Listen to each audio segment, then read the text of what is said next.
We were still riding the high of our honeymoon when it happened. Pagosa Springs, Colorado had been perfect. Snow on the peaks, steam rising off the hot springs, long quiet walks and late-night laughter. It felt like the kind of place you go to start a new life. And then, on the drive home, my Pontiac died. Not sputtered, not coughed. It just gave up on the side of the interstate like it had been waiting for the worst possible place to do it. The town we rolled into wasn't the kind you see on postcards. No mountains, no trees, just flickering gas station signs, broken pavement, and a long stretch of highway cutting through nothing. We had almost no money left. Everything went into the wedding, the honeymoon. So when the tow truck dropped us off in front of a rundown motel with a buzzing neon sign that read vacancy, we didn't have much of a choice. The lobby smelled like cigarettes and old carpet cleaner. The clerk didn't look up when he took my credit card, just slid us a key like he'd done it 1,000 times before, and wanted to be anywhere else. Our room was on the second floor. The moment we opened the door, the smell hit us. It wasn't exactly rotten, not exactly chemical, just wrong, thick, like something that had been closed up for too long.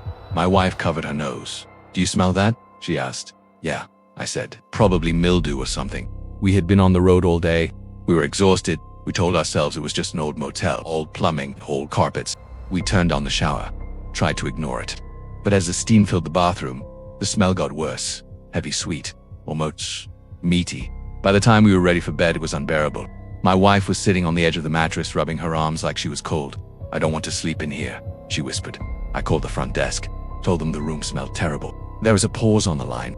Then the clerk said, "We'll move you. No questions, no apologies.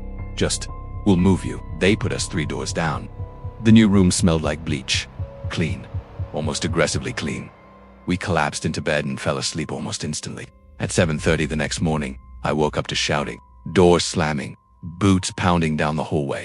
My wife sat up, heart racing. "What's going on?" I peeked through the curtains. Police cars filled the parking lot. Red and blue lights bounced off the motel walls. There were officers outside our door, talking, writing. One of them knocked on a nearby room.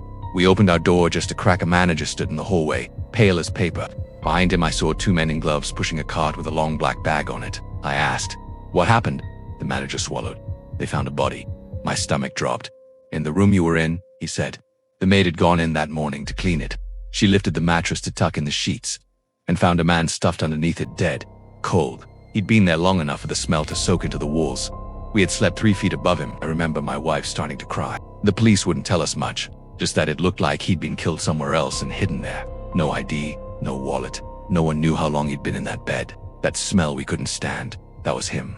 To this day, when I walk into a hotel room, the first thing I do is smell the air. And sometimes, even in a clean place, I swear I can still catch it. That thick, wrong smell, like something waiting just beneath the mattress.